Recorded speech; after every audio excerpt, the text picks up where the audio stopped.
Welcome to the Jack Mountain Bushcraft Podcast, episode 43. Welcome to the Jack Mountain Bushcraft Podcast with your host, Jack Mountain Bushcraft School founder and Master Main Guide, Tim Smith. I'm your host, Tim Smith. I'm a registered Master Main Guide, and in 1999 I founded the Jack Mountain Bushcraft School. We help people become more skilled, more knowledgeable, more experienced, and more confident outdoors by using traditional skills, a few simple tools, and field-based experience. Whether you're looking to go from city slicker to competent outdoor professional, want to experience a remote expedition, or just want to learn a few new outdoor skills, we've got you covered. You can check out the show notes to this and all of our podcasts at blog.jackmtn.com. When you're there, click on the podcast button. And if you enjoy the show, please leave us a review on iTunes. Lastly, the best way to keep up with our programs and trips is to join our email newsletter, and you can do that at jmbnews.com. Hello and welcome back to another episode of the Jack Mountain Bushcraft Podcast. It's been a while since we hit you up with one of these because we've been actually in the woods, off the grid, and incommunicado, and it was glorious. But we're back. I am sitting here at our new mobile studio along the International Appalachian Trail in Mount Chase, Maine, and I'm joined by the proprietor of this establishment here, Ed Butler. How we doing, Ed? I'm doing pretty good. Do you have a name for this? We're actually at Ed's remote property here. We're at the communication level in the subterranean fortress. Tim, I don't mean to interrupt you, but we are recording on your portable recorder next to a white van in a cleared area of land. We coming to it's you not from as the field. fancy as it sounds, guys. No, this is high tech as it gets right here. And Christopher is here as well. So Ed, Christopher, and I are joining up, getting the dream team back together for another podcast. And we actually haven't. I've seen Christopher. I haven't seen Ed in months, and so we're gonna just get everybody caught up on what people have been up to. So Ed, you recently launched your own podcast, right? I did actually, Matt. Traitor. It's I couldn't wait around for you guys to go to hit it big, but it was a collaborative effort with my friend Max, who we've been doing it together. We've actually only done 5 so far, but yeah, it's having a lot of fun. And what's the name? The Woodsman Podcast. The Woodsman Podcast, and we'll definitely link that in the show notes, because if you enjoy this podcast, then you'll most likely enjoy that as well. We aim to please, right? But I know you're a tough act to follow, and we're doing the best we can. Is that like a crack? Like I'm gassy a lot, or? But no, it's been a ton of fun. Yeah, we love doing it. And we're just trying to, I'll talk about myself now, because that's what Perfect. I'm actually good at. Oh, great. We're trying to cover, same premise as a YouTube channel. We cover the seasons and the events going on, if it's trout fishing or maple syrup or something like that. So it's kind of along the same lines. Oh, I thought you meant a 30-second ad for a 15-second video. What's that mean? Premise? Like what? YouTube? Oh, yeah. Yeah. I'm helping. Yeah, anyway, sounds it. But yeah, so that's kind of the gist behind our podcast. Similar nice. to, covers kind of the same stuff you do, but not as in depth with like the primitive skills side of things. We touch on that a little bit, but not much. Well, yeah, it's cool. Again, I've been in the woods for 5 straight weeks. I'm on my way back to the grid today. We're not quite there right now, obviously. And you'll notice I have positioned myself upwind strategically. Remember we were talking about the northwest wind coming predominant? That's what that was all about. I thought it was the breaking wind. No. Breaking. Anyway, Chris, would you like to add to that? Yeah, I would love to jump in. So I spent the last most of the summer running School of the Forest programs. We just got finished with our family bushcraft week, which was a lot of fun. We had a bunch of little kids running around, not swinging axes, but just kind of getting a taste of the outdoors. And then before that, we had the Tech Detox, which was 2 weeks. The first one being in camp, the second one being on trail, and both of those were a lot of fun. I'm looking forward to running them next year. Nice. Any Give me one story of something that happened while you were running programs this summer that's memorable. Entertain us. Well, so the funniest little bit, and it's something I hope I never hear again on a course, but it was definitely funny when it happened, was doing canoe stuff on our pond, and was out with a couple of the parents, and all of a sudden from the shoreline we just hear, "Mommy, I'm naked!" And the 4-year-old had removed his clothes and had jumped into the pond, and that, what's funnier than that?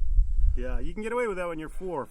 40 not so much. Yeah, it doesn't work out. I tried it later, and it just We got into a little hot water over that last summer. No, the pond's cold. Yeah, well, it wasn't in the pond. There was another. Anyway, we don't have to bring that up. But yeah. So have you broke? I know you had talked about skinny dipping in every lake in the state of Maine. How's that coming? 3 out of 1,000 ain't bad. Oh, okay. So you got a long way to go to finish that goal. Well, I don't want it to be a goal that's achievable. Yeah, we'll pick Minnesota, 10,000 lakes. Yeah. Don't ever go to Saskatchewan. Yeah. What is happening? Oh, I don't know. We were kind of on a roll. What? It's called going off on a tangent. What we do. Oh, right. So it's been a while. I forgot. Yeah, I think the last one of these recorded was right after the Bonaventure. Yeah. It was the Bonaventure one. So since then, after the Bonaventure, I had a week off and then was back up at the field school. We ran an awesome summer woodsman course, and the week after that we started our 4-week Wilderness Canoe Expedition Semester, and this summer was a definite challenge in that all the waterways were bone dry. There was water just about nowhere, and then we got this massive weather pattern of heat and humidity that just beat us up on a daily basis. But we ended up paddling a couple 100 miles. We ran the Allagash and the East Branch. We did some hiking in Baxter State Park and in the Katahdin Woods and Waters National Monument, and had a great time regardless. And we finished that actually yesterday. Everybody left, and now I'm on my way home. I've got about 4 days to see my family before being back up for the start of the fall semester that starts in a week. Really? Yeah. What's that? Yeah, not a lot of downtime. I guess you're right. Yeah, I forgot it. I guess I wasn't thinking it was that late. I'm gonna make the. My tagline's gonna be the hardest working man in bushcraft. It's the only working man in bushcraft. It's more like it. Something that's awesome that happened on the trip, though. So we're camped at Round Pond on the Allagash, the lower downstream one. I think there's 3 at least. We're camped there, and one of the guys comes up to me and says, "Hey, somebody's here. Says he knows you." So I walk out to the waterfront. I'm camped in the woods. Walk out to the waterfront, and it's a former Jack Mountain student who I had been in contact with this spring. He had emailed me last fall that he was building his own wood canvas canoe, which he did. Did a great job. I saw it. It was beautiful. And then he emailed me this past spring and said that he was going to take his wood canvas canoe and paddle the 740-mile Northern Forest Canoe Trail. So when I saw him, he was at about mile 710 or so, about 30 miles out from Fort Kent at the end of the trail. So we chatted for a bit, and his name was Ezra, and just awesome to see people being out, and doing awesome things like that. So that was just super, super cool to see. And it's just a little bit of trail magic, to have that little rendezvous kind of. Yeah, because it wasn't planned. It wasn't planned at all. Into each other. So he totally built it from scratch? Yeah. Oh, no kidding. He built the wood canvas boat. Those are the ones where you bend the ribs around a mold and do the planking. If you can hear that in the background, that's ATVs driving by, because we are right on the International Appalachian Trail at the mobile studio. We're not making it up either. No, this was on location. But no, that's cool. That's something I've always would love to have the time and the patience to do. Yeah, I would love to. I've done it once. I built one with another guy. I actually built a 20-foot mold to build them on, and would like to build another 18-foot mold. And then when I get to be an old guy and have a lot more time, obviously these days I don't have any, but I would like to crank out a boat a year or something like that. Yeah, that's kind of certainly a dying art. Yeah. So but I did hear from someone who went on the Allagash trip you did. He had a really good time. Huh. Said it was. I guess it would. Now the water there is never an issue, right? Because of it is an issue. Really, it's dam controlled, and they've got the beauty of the Allagash is that they have these massively large headwater lakes that store a lot of water. And then right where the river starts is Churchill Dam that they open up from, I think, 8 to noon every day and let a bunch of water through because it's a whitewater run. So then you have adequate water to make it down without banging everything, to death. Destroying your equipment. Yeah, and then they shut the dam and lower the water level. But it stores a ton of water, whereas most of the other rivers around here don't have those massive headwater lakes to draw on. So when we get a period with just about no rain, which we've had this summer, they just, the Aroostook was down below 100 cubic feet per second, which is like, for example, when the ice goes out in the spring, it's at like 20,000 cubic feet per second. So. Yeah, because I remember when, even like in the spring, well, was it May? You were up on the Blackwater and the St. Croix Stream where we got together. That was almost too low, or that was getting low, right? Right. At that time. Yep. Yeah. And that's early May. So like this spring, it's just been a really weird year for water up here. That in the spring we couldn't go anywhere in the early spring because there was too much water anywhere, and then literally like 2.5 weeks later, it's at summer low water levels and just kept getting lower. So it was such a short window. What do you chalk that up to? Well, I talked to a lot of people and a lot of old timers, and especially up on the St. John area, like Allagash, St. John, Allagash Village. And we actually talked to a guy when we were up there taking off the river. He attributes it to the logging practices that, a big, massive, mature tree will store hundreds and hundreds of gallons of water.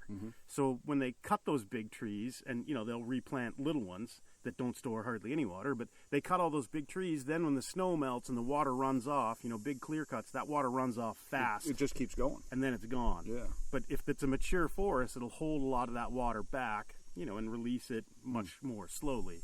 So, I think it's probably a factor. I'm not going to pretend like I know all about, all these things, and I don't want to make anybody the bad guy here. No, but there's definitely a difference in the rivers compared to even 50 years ago. Definitely. So this guy we were talking to, he said he lives right on the St. John, and he said 30 years ago they would have water to swim out front in the river all summer.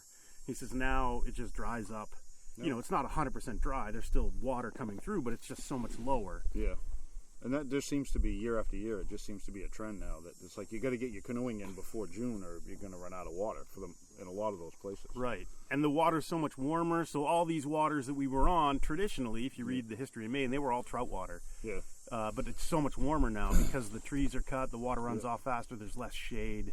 Well, that's a total issue with the brook trout. Right. They need those cold areas, those cold holes. That's what they need to survive. Right. So we had a young guy, really motivated fisherman, fished the whole trip, fished every campsite we stopped at on the Allagash, didn't catch a trout, caught lots of chub. Right. And we attribute it to just the water is that much warmer. It's all water temperature. Yeah. That is so key. Yeah. And that's huge, unfortunately. And I don't know if they could. How would you ever fix that? Realistically. In the summer, the trout traditionally don't stay in the bigger rivers. They'll go up the small side creeks. So like when we were coming down, we would camp or whatever, or just get out for a swim. And where little streams come in, it's noticeably 15, 20 degrees colder than the big river. Oh, sure. So that's where the trout will stack up, and they'll run up those side streams. Yeah. I don't know if you could bioengineer something, geoengineer some way to keep the because there's always the water cooler. There's always talk about getting with all the fish ladders, and they're trying to recreate like habitat for the salmon, so the salmon will return and spawn, but they're not having very good luck with it in most cases. It's the idea of breaking something and then trying to fix it. It's a lot easier not to break it. You can't fix one thing and fix the whole system. That's what we have the hubris as a species where we think we understand how ecology works, and we'll dumb it down to 3 inputs into a system, but it's thousands and thousands of inputs, right? It's not, you can't break it down and be I always make the example with the deer herd in northern Maine. They often, the coyotes, people blame forest practices, but the idea is that ecology, you can't simplify it. Reductionism doesn't work. You can't break it down. Here's 2 factors why. There's probably 100 factors why, but 2 get a lot of press, right? That they'll be the causative factors. But I think most of that stuff is probably more complex than people would think it is. No, absolutely. It's a balance of everything. Yeah. And whether it's habitat or loss of habitat or food source or whatever. And we were just talking before the podcast about the deer herd in New Hampshire, how New Hampshire has kind of fallen ass backwards into good deer hunting. And it's through, developing and creating habit. Like you were saying, a deer is kind of an edge creature. Yeah. It won't live in complete wilderness. No. It needs that. It those doesn't edges. like deep woods. No. But if you track it, though, like if the deer hunting in northern Maine, in recent history has gotten a lot worse. Well, 30 years ago, where we're sitting on was prime. So 30 years ago, also, there were no podcasts. That's true. So I'm making the claim here now that the reason the deer herd in northern Maine is suffering is because podcasts are exploding. Yeah. So with every podcast, there's fewer deer. Every action is a reaction. You know what else just exploded? Yeah. My mind. It's you could call it a coincidence. I don't know. I don't know. Yeah, I think you're onto something. I don't think, but when the deer herd was really healthy too, there were no Ancient Alien TV shows. Oh, jeez. That's true. And I have a hard time talking to Tim and not looking at that hat. I don't know about you. Because we were talking, like you were saying, I forget. I think he looks weird without it on now. What do they say? A hat can never be, the personality of a hat can never outweigh the guy wearing it or something? I think they wrote that about Tim. Yeah, I agree. Someone else big said hat. it. I'm plagiarizing someone. I forget who it was, but anyway. So how are you doing, Chris? What are you looking forward to? What do you got coming up next week? I'm taking a break. I'm going to kind of camp, do something fun, and kind of think about what to do next year for School of the Forest. It was really cool to watch sort of the different age ranges that we had up there. The Tech Detox program was teenagers, and then the Family Bushcraft Week was, like I say, everything from 2 to a guy in his late 40s, and it was really interesting to watch that sort of dynamic while they were all working outdoors, because I imagine that's sort of what early humans, that's sort of the environment they lived in, was a big age range, and everybody was kind of doing stuff, and I got to kind of see that firsthand over the last week, and that was really cool to watch them sort of work as like a tiny little community, even though they just met each other. Yeah, but it was kind of like you say back in early days. I'm sure there was a lot of respect for the elders of the tribe too. There wasn't a lot of that. I felt very, very disrespected most of the time we were there. That could have something to do with me, not them, but I'm not sure. It could be podcast. It could be Twitter. There was no Twitter back in the day. Like when the early man had no Twitter. I can't imagine. How did they solve any of their? How did they ever let anyone know what they were upset about? I can't imagine a world without social media. Yeah. Me personally, but I don't know. Anyway. Like honestly, when we were out on why the would trail, you bother? Why bother? We're totally off the grid, right? There's just no cell coverage out there. So no one's on their phones, and we're actually talking to other people. We're interacting with one another. Yeah, that's not good. And I was like, this is awful. Like, get me back to where we can all stare at our phones and be in, like, physical proximity, but not interact with one another at all. Yeah.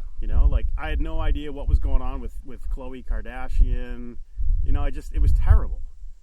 So we're never running anything else like off the grid like that. I heard a rumor that there are people out there that really aren't concerned with what the Kardashians have going on. You mean there are people that aren't keeping up with the Kardashians? Is this a rumor or a Well, conspiracy? I think it's a rumor. I think it's a conspiracy. It's a conspiracy because I don't know anyone who doesn't follow them on a day-to-day basis. Right. I mean, they're the best of what humanity at this point has created. Yeah. So to not keep up with that would be like... Yeah. Those small communities we were talking about earlier... That's what they were working towards, was being able to keep up with the Kardashians. Yeah, I don't know if it's Kim or Khloe that's writing a book, but it's how they're writing a book is the woes of actually having to. I've never really accomplished anything other than social fame, social fame, and then having to deal with that. So, I mean, I think it's going to be a great biography. I can't wait till it comes out. Like, it's an existential crisis to some extent. Yeah. I mean, I couldn't imagine living that. I don't know. I give them credit, to be honest with you. Yeah. So really what you guys should get from this podcast, like we said at the beginning, we're trying to catch you guys all up. 5 weeks in the woods, your brain goes a little crazy. Not a lot of sleep, not a lot of rest. I don't know what Ed's story is, but... What?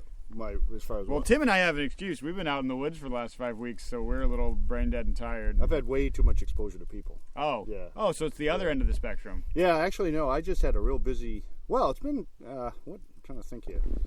We did a couple trips down south, and then had like a real busy 2-3 weeks at work, worked 3 weeks straight, and then a couple things. Of course, working for yourself, nothing ever goes the way it's supposed to. So we actually had a window, and that's why we came up this weekend, up to northern Maine. But just been working pretty much steady, and getting ready for bear hunting, and did a little brook trout fishing last weekend. Actually, that was a good time. Yeah, over in the White Mountains. Nice. Yeah. We must have caught Mark Patterson and I, actually. We just did a video that was released today, but we probably caught 25 or 30 native little brookies, little ones, little brookies. But then we caught some holdovers and some stock. But we both went home with 5 fish. and had a nice fish fry. Awesome. It was a good time. He had a blast. I had a blast. Great guy too, actually. Yeah, he and I have communicated but never met. Yeah. I don't know what to call people like that. Like when you brother. Well, you got it, brother. Yeah, that's what you call him. He's your brother. oh man. Just acquaintances. So good. But yeah, it's funny how you meet people on social. Well, you and I met on social media. Yeah. Those date. Well, no, actually, that was back up a little bit. But we met through YouTube, right? A cusk fishing video or something. Yep. You sent I me could have this. sworn you guys met on Tinder. No, that was that was actually no. That Okay. was someone. Yeah, no. Got it. Yeah. But, Yeah. Grinder. Grind. Yeah. Oh boy. That was another. Yeah, we've had a few interesting websites. We're professionals. Yeah. But we it was over a cusk fishing video or something, and you sent me this like text or whatever. It's like, yeah, hey, or email or something. It's like, yeah, we live in the same town, and we actually lived across the street from each other and didn't even know it. Yeah. And thanks to social media, now But anyway, but it is funny how you meet people. Some people you never actually meet, but and some people you do meet, and But it's funny how things work out. It is funny. So last question. We're on Ed's property that he purchased a year ago here in Mount Chase, Maine, and we literally are right on the edge of the International Appalachian Trail. And I'm just curious, what are your plans for the place here? Oh, well, ultimately, we're starting off with kind of doing some camping here for the first couple of years, but ultimately, we want to turn it into somewhat of a guide facility. And when I say that, obviously I want to do some bear hunting up here, but that's my personal thing. But kind of like we'll set it up so if someone like a guide for hire or something wants to use the property or whatever and do some mountain biking or anything pertaining to that sort of life, that sort of field or whatever. Cool. Like you had talked about doing some canoe trips or something. No, we had talked about it. Yeah. The trip that we've talked for a while about running a trip that's sort of a 4-week, and it's mountain biking, canoeing, and hiking, and all that stuff. And one of our other alumni was talking about running that at some point. Yeah, people don't associate guiding with mountain biking, but it is. It is. I don't know how to ride a bike. Is that weird? Well, you'd be a perfect guide. Okay, perfect. Yeah. But it's just a growing trend of people who are mountain biking, even like obviously not going to do it here, but like stand-up paddleboarding. I mean, that's all associated with guiding now. People don't realize that. It's all part of the recreation. Mm-hmm. So, and it is a change. No, a lot of people aren't into bear hunting anymore or fly fishing. They're into the other stuff. So this is a really good area to do that. Yeah. Or fly hunting. You can going out and try to capture like exotic insects. Yeah, but try to find a taxidermist. Yeah. Yeah, very hard to find. Yeah. But I don't know. I guess that's the plan. We'll see where it goes.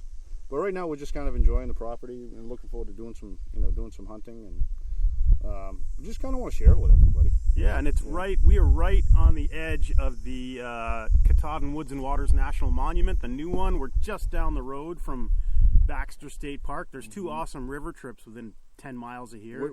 Saboas River and the East Branch of the Penobscot River. Yep. Great trout fisheries, both of them. Grand Lake Matagammon's just down the road. So there's a ton of awesome stuff here, within just a few miles of the property. So I'm excited, and I think you're gonna really enjoy it here. Well, Shin Pond is phenomenal fishing. Mm-hmm.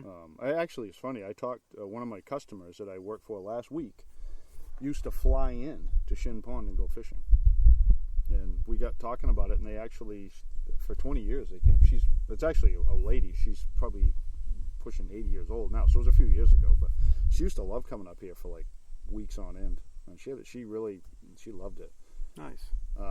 But no, it's just kind of it's a cool area. I mean, like you say, there's a lot of stuff to do in pretty close proximity. Mm-hmm.